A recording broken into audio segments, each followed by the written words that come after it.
Hi, Jim here, and you're listening to the Honest Filmmaker podcast, career advice from people in the business. This week, I spoke to filmmaker, actor, and presenter Mark Hampton. Mark's written and directed his own projects in which he's put himself in an acting role. He's also appeared in commercials, TV, Netflix features. He's very much a working actor. Mark gave me his tips for auditioning, tips for starting out as an actor. We chatted about Cannes, the film festival, and the film market. And he also gave me some networking tips. This is a really good one if you're just starting out as an actor or you're interested in progressing your acting career by listening to somebody who's out there who's very much a working actor. Enjoy. As I do with everybody, I look at their IMDb, all of their social media, and stalk the hell out of them. Amazing. And it looks to me like you've been doing this acting stuff for a long time. Did you study acting, or how did you start off? I I've kind of been around the block a couple of times with acting. So I started it when I was very young, in my kind of early 20s or late teens, and I left college to go and pursue a career as an actor. And if I'm really honest, at that time I was really just riding on a kind of overconfidence and good looks as being the thing that were going to carry me into the industry and going to make me a star. Um, and I didn't go and train. I didn't go to drama school because I wasn't in a position to kind of pay for it. I had to kind of learn, work and stuff like that. And I dropped out of university and I was working in a bar, a cocktail bar, throwing bottles around, doing the whole kind of cocktail thing and trying to just kind of make it. And I'd met various people in London. And I started doing background work, started doing extras work in some films and things. And then I was lucky enough to kind of move up and do some kind of walk-on stuff. And then this never happened, but I kind of booked a couple of roles which went from walk-ons to speaking parts, and then that was kind of like the kind of, you got through that gate of being like, oh, now you're a member of cast, now you're an actor, and purely kind of by almost by luck really. And then I did a thing for ITV like for Cleopatra Come and Actor, and back in the day you needed to have two equity contracts within 6 months in order to get an equity card, and so I had done this job for this ITV children's ITV sitcom, and then I was called back to come back and do some pickups or another episode or something, and so I needed another contract, and so I had the two contracts, and that's how I got my equity card. So it was all very much kind of a non-drama school, non-traditional trained route into it. I actually went back and trained in 2020. I went to Identity School of Acting, and I went to because I live in Cambridge, and they had moved everything online because everything had been moved online in 2020. And I was able to go to like a part-time drama school, which is a thing I'd always wanted to do when I kind of came back into the acting career. And now suddenly I was able to do it. And so I have done that training then. Back in the day, I would go to when in the first time around, I would go to some classes here and there. I'd do a bit of, you know, some Meisner stuff or whatever it might be, but I didn't like go to drama school. And if I'm really honest, like for a long time, that was kind of a gap in my story. Like that was a gap that I was like, I don't know whether it's still just me thinking I can do this or whether I can actually do this. And actually going to drama school really helped me gain like confidence in my ability as an actor, so that I've been able to kind of go out and go, oh, right. And one of those key things was actually like being able to find my own kind of voice, be able to speak in my own kind of natural voice. My own voice is a weird kind of mashup of I was born in New Zealand and I grew up in the UK, and the Kiwi thing suddenly slips back. And sometimes it's like, oh, I always feel like I have to put on some kind of accent, whether it's an RP or a London or whatever. And one of the great things I got from actually studying was actually like just being comfortable speaking in my own voice. And that was a huge thing for me. So the answer to the question is yes, I have trained, but if you look at my MDB, when it starts way back then, I hadn't at all. So it came later. Well, I did watch the Cleopatra episode today, actually, in preparation, and I think I know what you mean about your accent back then, because I could hear it was Well, almost that was an American. American Oh, character. that was So an American the character. guy was called Brad. He was called Bradley, and it was this, and it was cool because I get to play. He came, and the character was this kind of heartthrob character. Yeah. Like the girls were all like, oh, like this about him and stuff. So it was kind of, a great thing to play. And yeah, no, and it was an American. So I turn up and I'm like, hey, Zen, I'm super super charming and all the rest of it. What's funny about that intro is that we shot like the whole series, but we shot that very first scene where I appear the day after the wrap party. The entire cast and crew were like Oh. so hungover. Oh my god! Like the fact that they managed to make me look kind of bright and fresh with the makeup, like we were all wrecked that day. It was No way. hilarious. So was that your first proper paid job? As an actor, no, the first paid acting job was in Jonathan Creek. So Mm. I did Jonathan Creek for the BBC, and so this thing had started out as being a triad bad guy. They needed a triad bad guy for the setup of the story, and actually the triad bad guys turned out to be a red herring. They had nothing to do with the story, but actually they needed some suspects for what was going on. And initially it was just going to be some images. It was going to be some guys being seen to be like photographed, and then some guys were going to be arrested, and they were going to be thrown in jail, and we were just going to see them. So these were work. Well, this was a walk-on role. And then they came back and said, actually, we think we need to hear the character speak, so we need some dialogue. So, do you know any Chinese? And I was like, well, no, I don't speak Chinese. You know, born in New Zealand, raised in UK, and even though I'm mixed race, I don't speak any Chinese. And they said, okay, well, we've got some lines, but we need them translated into Chinese. So I went to my dad, got him to translate them into Chinese, and then I tried to kind of rote learn them. And then in the episode of Jonathan Creek, you hear me doing this terrible Chinese where people who are actually Chinese were listening to it going, I can't actually tell whether he's speaking Mandarin or Cantonese. It's that bad, like, you know, but I just rote learnt this stuff. And that turned into my first kind of paid speaking engagement, which I Mm. think which had been a walk on that's developed into a speaking part. And that was kind of where it started, where I kind of transitioned into being like a member of the cast rather than a member of like the background. Awesome. And so thinking of people who are new to acting, just starting out, which for acting in particular, that could be anyone of any age really, can decide Any age. Yeah, acting yeah. is for me. The first thing that fills me with dread, obviously I'm not an actor, if I was an actor, is auditioning. Yeah. It, how do you deal with auditions, and what advice do you give to people when they're going for auditions? So auditioning is horrible. It's a really artificial environment. It's nothing like what it's like being an actor on set or on a stage in a theatre production. It's a really strange environment. People are watching you in a way that they never would if they were actually working on something. And I think that the way to deal with an audition for me, if you're going into the room, is that um, first of all, realize that you're there because you deserve a shot, right? Whoever's chosen you to be in that room has decided we think you're good enough to do this, right? So don't ever think, I don't deserve this, or I'm not good enough for this. Even if you walk into a waiting room and there's a group of people, you know, got this a lot when I was the first time around, people mixed race with Chinese, you've got people who look a lot like you, and you're like, oh, how are they going to pick? Like they're going to surely pick someone else. Even if there's someone like famous that you've seen on TV in the room, if you are in the room, you're in with a shot. And that's what I've been, you know, I had that recently reinforced to me by a director, TV director who I did a workshop with. Said, look, if you're in the room, you're in the shot.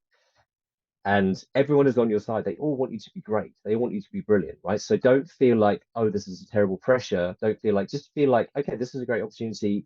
The way that I think of it is, and a lot of really successful actors have talked about this, and it's a really good mindset for auditioning. And that is, when you're going for an audition, don't think about it as like I'm trying to get a job. Don't think about it as I'm trying to impress them so that they'll book me. Think about the audition as the job, right? The audition is the job. The audition is your opportunity to show what you can do as an actor. So do what you would do if this was real and you were already on set and you were already giving this performance. Because the danger is you try and do too much, especially if you're auditioning for like a day player or something that's like a small part. You try and give it an arc and you give it like a flair of personality and all these things, and they just want truth and reality, and you're doing too much. So go into it thinking, right, this is the job. I'm not. There's no other job apart from just what I'm doing today. Mm. And then if the job does come your way, then great. That's a kind of added bonus. But you have to consider that you've done your work on the day of the audition in the room with them. It's for self tape. You put it on tape. You put in a great performance, and you think it's truthful and what's going to be needed. I think that take the nerves out of it. You know, psychologically, when we feel fear, when we feel excitement, they are physiologically almost exactly the same. You know, so try not to think about I'm nervous, try to think I'm excited.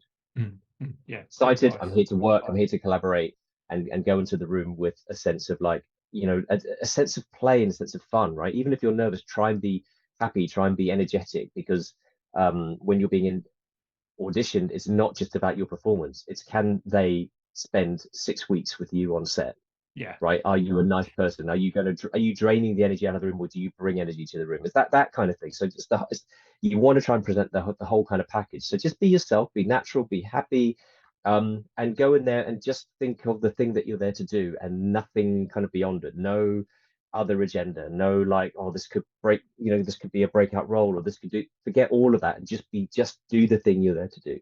Yeah, That's my couldn't agree more. And I think what I'd add from a micro budget point of view is when you're dealing with an actor, that spending time with them is critical, whether they're okay to get on with, because that can just ruin the whole experience. I'm sure that's on big budgets as well, but you're looking for the person who can play the role, but you're also looking for someone you can go to hell and back with, and Yep. still be smiling at the end of the day. The one I heard someone say was, which I often do myself when I'm about to do something I really don't want to do, is I say to myself, I'm going to really enjoy this. And for some reason, it rewires something in your brain and goes, you are really going to enjoy this, even though it's probably something horrific. If you think about it, right, when we're making independent films, I last year shot a micro budget indie of my own, and like they are hard to do, right? It's all hands on deck. There's none of the resources you need. Everything's tight. The timing's tight. You haven't got enough of anything to do what you want to do. But I think what you have to remember is like we're making a movie, right? We're making a movie. We're making a web series. We're making a thing. We're making a thing, and that's great, right? Mm, That's fantastic, right? Just remember like that you get to do this, right? And a lot of I coach actors, and a lot of it is about mindset. And a lot of the mindset is not about like, oh God, I have to do this thing. Like I have to get up at 6 in the morning to go and open up the location because I can't afford a location manager. I have to, it's not I have to, I get to, right? I get to go down there at 6 o'clock and open that location so we can do our film. It's like mhm. the mindset shift is really important. So what you said is like, you're basically telling yourself this is going to be a positive experience. And if you tell yourself that, it will be, right? Yeah. So yeah, I'm 100% behind that kind of thing. The mindset is so important. Yeah. Sometimes it's hard when you've been filming all day, and then, for example, this happens to me, and I'm like, oh, I've got to look at my storyboards tomorrow. And there's no way I could say, oh, I get to look at my storyboards tomorrow instead of go to sleep. But anyway, um, just one more thing on auditions. Are you superstitious? Have you got like a ritual, lucky underpants? Is there something you do before everyone, or No, no, no? I don't. Because I think no, because the only I used to have a thing where it's like, oh, if I wore that shirt in that shelf take and I got that job and like and then you do it again and you don't book it. So it's Yeah. just like all what you realize is all the superstitions are absolute bollocks and right they don't do anything for you. Um unless it affects how you feel about doing your performance, then Mm, do it. If mm, you've got a little routine, some people like they have their like actor warm-up routine. They want to do a whole bunch of how now, brown cow, and the tip of the tongue, the teeth, and the lips, and all that, whatever. If you've got a mm. routine that gets you into the zone, do that thing. But I don't think there's any magic trick. Just go in and do what you do. Yeah. Be as good as you can be.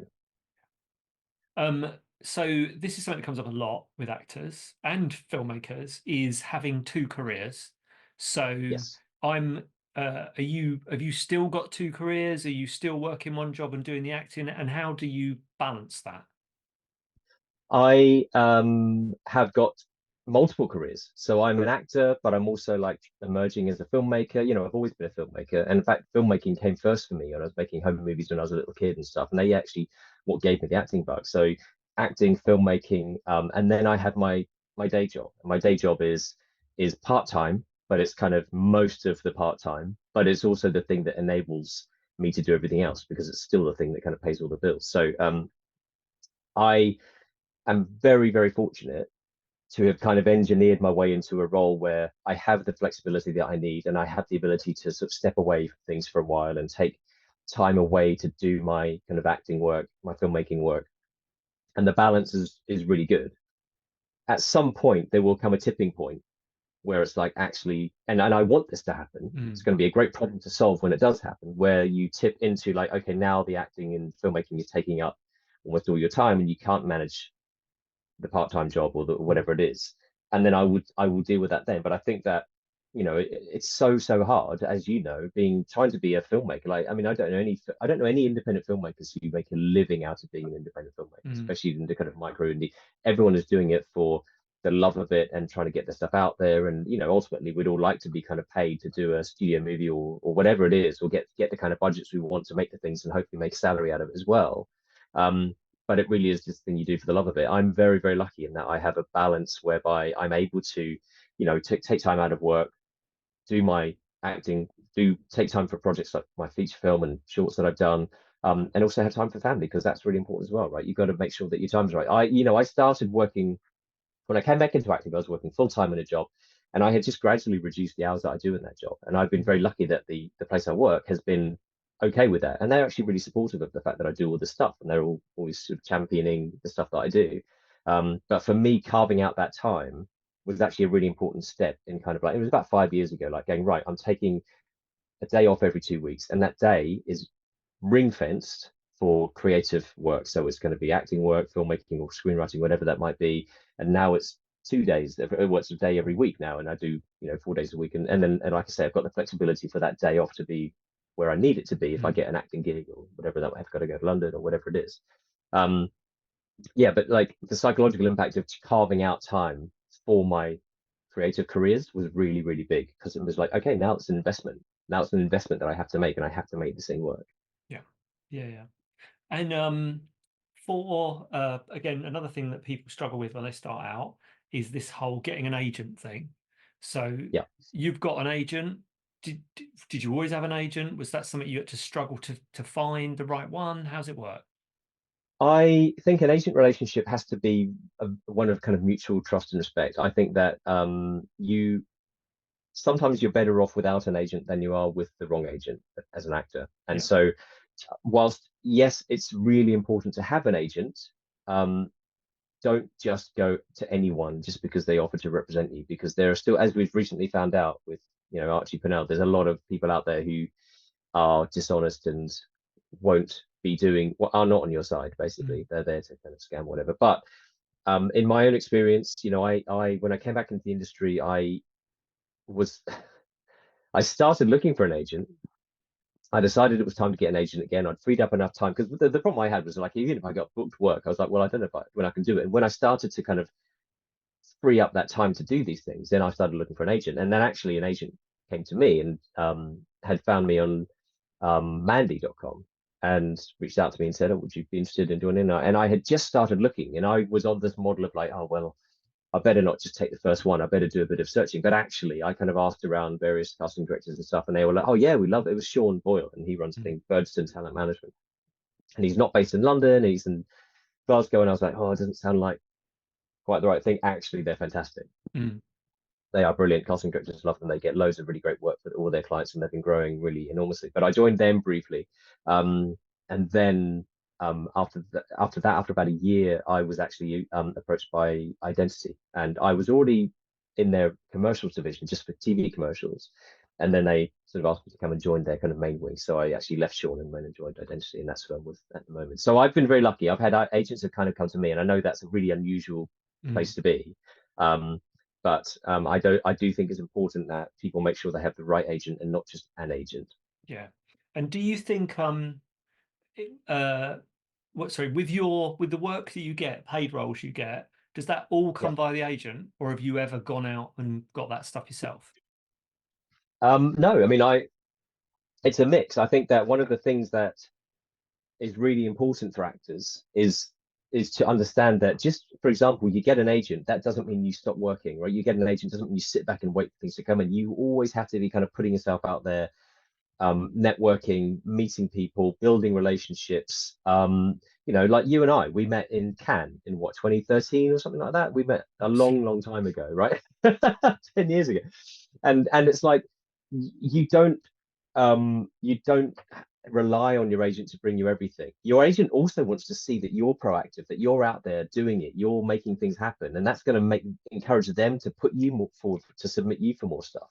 Mhm. So I think you always have to be out there, pushing yourself forward. And I have done as many films for friends and people that I've known outside of my agent as I have done for my agent. Mm. And it keeps you busy, it keeps you working with people, and these things take a long time to kind of develop. Relationships build over time. I give you and me as an example to other actors. Sometimes I'll say, Mm. like, I met Jim in 2013 or 14, whenever it was, and then I was in his film 8, 9, whatever it was, years later. These things don't happen overnight, but you build Mm. relationships, and over time you kind of, you watch each other kind of grow and move, and then something comes up where you're right for it, and then you'll be in the mix. Yeah. Yeah. And it's really important that you're always building, especially now in the modern day. Like the first time around I did this, there was no social media, there was none of that. You can be doing so much as an actor now. You can be doing so many things to connect with casting directors, producers, directors on social media. You can get involved in conversations. You can email them and contact them directly. Like this stuff is stuff that we just couldn't do. When I was first time around, for me, I was sending like envelopes for 10 by 8 printed mm, CVs to people, right? Resumes to people.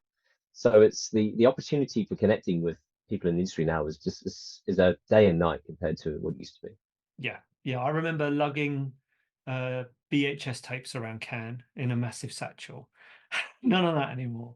Um, No, so talking about that networking side, um, obviously that's quite an important plays quite an important part.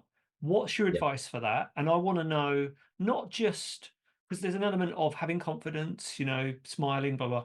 Is there anything you really shouldn't do in those situations, as well as what you should do when you're networking?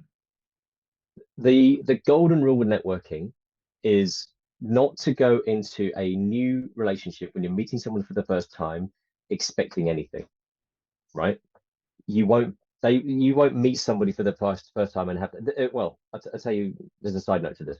You won't meet somebody for the first time and have them offer you a role in their movie, right? It just doesn't happen that way. And if it does happen, and this has happened to me, it means that that project probably isn't real, Mm, right? Because if you think about it, if you're not an established actor and think about it from the filmmaker perspective, if you're not an established actor, if you meet somebody in a networking event and you offer them something on the spot, right? How much due diligence is that producer or that creative doing in inviting you to come and be in their project, right? Would you do that as a filmmaker if you were serious? And I think the answer is no, mm, right? I don't think you would. And so I'm always very wary when someone says, "Oh, you'd be perfect for the same." I'm like, that's lovely, but the fact that you're saying that suggests to me that it may not happen because mm, you're not in the nitty gritty of it. You're in the kind of, oh, it's a great idea phase, and it may turn into something, but don't take it at face value. I've had many business cards from people at Cannes who've been like, "You'd be perfect for this movie I'm making," and you never hear from them again, or the thing just doesn't happen, whatever. So with networking, try and find out how you can help the person that you just met. What can you do for them? Because giving is so much more important than receiving. The more that you give, the more you receive, right? The more you can be of service to others, the more things will come to you because you'll be viewed as an enabler, a helper, someone who's got brings things to the table, not just somebody who wants you to give them a gig or give them a job or whatever it is. So try and find ways of helping people. How can I be of assistance? How can I help you achieve your goals? How can I do this thing? How can I help you work on this thing that you're working on? And you don't even have to say like, I'd love to be in it as an actor because that's obvious. mm. Of course, you'd love to. Any actor is interested in any job, right? So you don't have to say that. It's like, okay, what can we do to help? How can I help you there? Do you want me to read your script and give you some notes on the script, or do you want to do this? What can it be?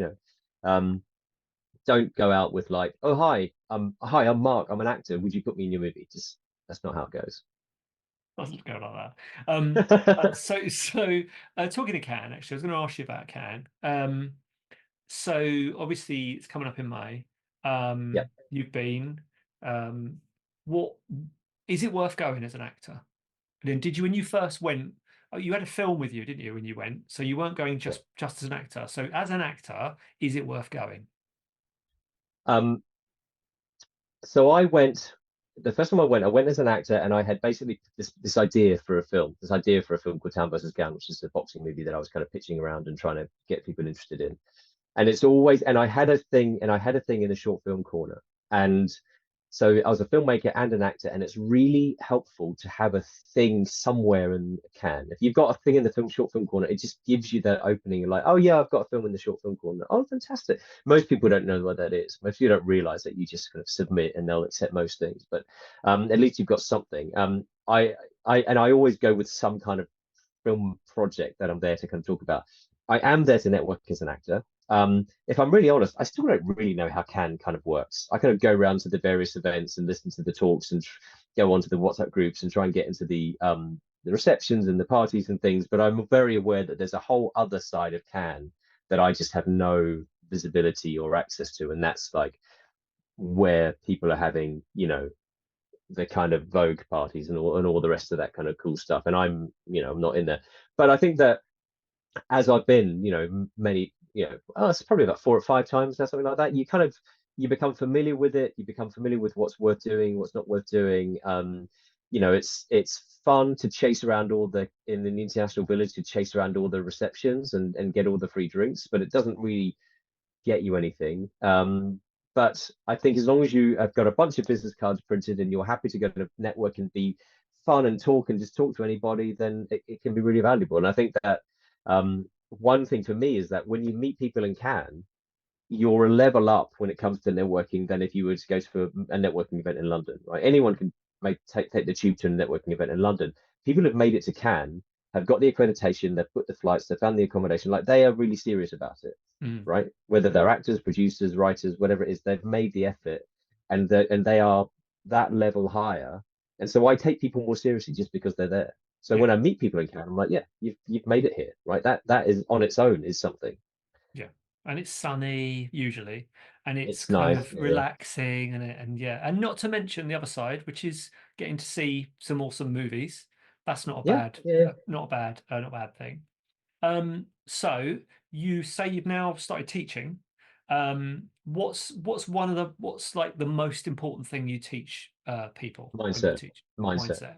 So I don't really teach acting craft. I assume people come to me and they have, you know, they have studied or they have their. I teach like acting career stuff, and for me, it's all starts with the mindset, right? It all starts with this idea that you have to believe that you deserve a position in the film industry. Like you don't want to be one of those people who goes around with this whole starving artist idea, and it's like, oh, it's this romantic idea of someone who's always struggling. You want to be an actor who is booking stuff, and you have to build the confidence in yourself because no one else is going to do it for you, right? That's the truth of the matter. It's a massively oversubscribed profession. There's too many actors for the roles that are out there, and yet you can go into it with a kind of abundance mindset of like, oh, there's enough work for everybody. And I think that the mindset that you take into it is absolutely critical. You have to be fulfilled in the things that you're doing. And even though we love it when we get booked, we love it when we get to go to a screening or a red carpet thing or an award, whatever, you have to be able to do the things you do, which is like your acting craft, your classes, your um, accent work, whether it's reaching out to people on social media and feel fulfillment from the doing of those things and not only rely on the outcomes. You really have to be very focused on like the output, the things you put into it and get fulfillment from those things. And then you can enjoy the things when they come, but you can also you're resilient against when they don't come, which is, you know, the acting profession is full of rejection. It's a very hard place to try and build a career. And so you can't rely on external validation for your happiness, Mm, basically. If mm. you so if you can get beyond that, then I think you can do well. And yeah, the mindset it builds confidence and allows you to enter rooms and enter environments with the confidence in what you deliver, the value that you bring, which means that you are someone who's kind of magnetic to the people around you. So yeah, mindset is the very first and most important thing for me. Cool, cool, cool. So moving on to your own projects that you're working on. Yeah. So the very first ones you did, were they I want to make a film, or were they I want to act in a film, so I'll make a film? The very first things that I did were um like home movies really, and they were just kind of because we'd loved movies and we'd watched movies and then we'd go and kind of remake them, and then that kind of paid dividends because later on when I'd left acting, Empire started doing the done in 60 seconds competition back in like 2008, I think it started, and I was like, and this is before like Be Kind Rewind had come out, stuff like that, and it was like this idea of making a movie, of remaking a movie was like, well, this is what I had grown up doing in my kind of Mm. early teens, and so this competition came around and I did a few of them and then won it one year. So that was a great thing for me because it was like I got to act in all of them. I always cast myself in the lead role. So I played Keanu Reeves in Speed, and I played Josh Hartnett in Pearl Harbor, and I played Maverick in Top Gun, and all the rest of it. Played Ben Affleck in Argo, played Leonardo DiCaprio in The Revenant, and I got to play all these roles and have a great time playing them and making these little films and finding ways to make them funny. And it was an incredible discipline to tell a story in 60 seconds. You're not allowed a frame longer. And it used to tick a box for me every year. I'd do one of these, and it would tick my kind of creativity box when I wasn't acting and wasn't like really filmmaking. Um, and then I started moving into making kind of what I thought, you know, more serious kind of like proper short films. And I did a few of those, and then started working on the ideas as for feature films. And Town versus Gun was the first feature that I kind of wrote on spec that I was trying to get out there. the features were generally are written as projects for me to act in. Hmm. And that remains true. I write things that I want to play as an actor because, I'm not getting the roles that I want from other people. So write it yourself. And I think that's a really good bit of advice for all actors out there. Create the projects that you want to be in rather than waiting for someone to do them. Yeah. And that is, so I've never written a screenplay purely on spec of like, this could be anybody, or it's always based on like, what do I want to play as a character? Mm. And that might be an interesting exercise to do someday, to write a story that's just free of my actor ego and just as a screenwriter for me to write or direct or whatever. But that is how I kind of generate projects, because I think of cool things that I'd like to do, or characters I'd like to play, or scenarios, or little action sequences, or little moments, and then they start to kind of they start to germinate into a thing, and it gradually turns into a story, and the story then becomes like a structure, and then the structure gets laid out on a bunch of, well, like this, and then it gets turned into a screenplay, right? So Yeah, awesome. So you've worked on commercials, bigger budget projects. Do you ever get starstruck? Is there anyone you've met who's kind of left you speechless? no, the thing that people forget is when you're on a really big movie, everyone is just there to do their job. So if you're, I briefly met Tom Cruise on Edge of Tomorrow when I was actually just being do some background work. Actually, I was being a helicopter pilot, and you briefly had an interaction, and I've met Angelina Jolie when we did Tomb Raider, and everyone is just there to do their job. And on a film set, when it's slightly different when you're on a location, because the location you're kind of exposed because the public can see you and people. But when you're on a set and it's closed and it's like this is just the crew here, everyone's just there to do their job, and in my experience, you tend not to get sort of diva behavior, whatever, and everyone's just very normal and nice Mm. and lovely, and like they're just there to do the best job that they can do. And so I don't get starstruck, and I find that it's just nice to find that these people are just real people Mm. when you actually get to meet them. I do some fanboying. I am like very happily to go, and I did one episode of Ghosts, and we love Ghosts, and I was like going around meeting the ghosts and getting selfies with them all and stuff, just because it was super fun, and they're all so lovely. Like, you kind of have to read the floor before you start pulling out the cell phone and asking for a selfie with somebody. But like, if they're all happy and seem up for it, then go for it. Yeah. I hope you enjoyed this week's episode. If you want more advice from industry professionals who are out there at the moment working, or you just want to listen to some cool stories from film sets from around the world, then please do subscribe.